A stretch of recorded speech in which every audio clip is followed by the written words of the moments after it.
Alang in ka hay chuan sim na kan kho Mui rong mang in mấy khu ni zel ai e Minung lag a minung pa khasina Dir mun khat phak tiang a kan chung tu Chấm siri ti thong ka vẫn thấy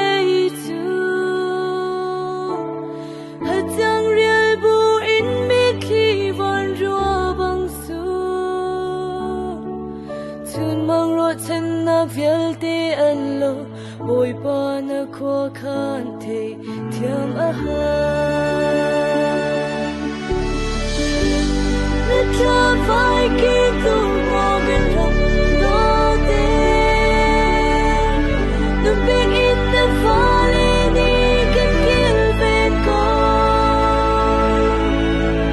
kom rol helen chi na lung ron kho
Boy pa na kho khan thi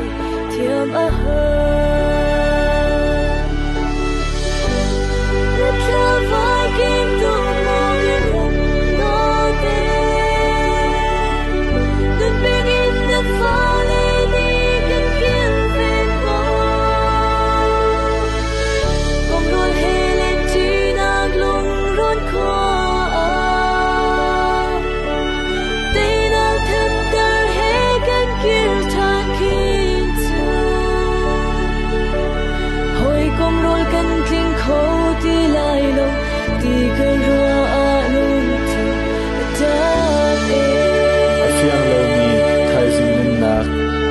Siang hui mai thal I bay pa in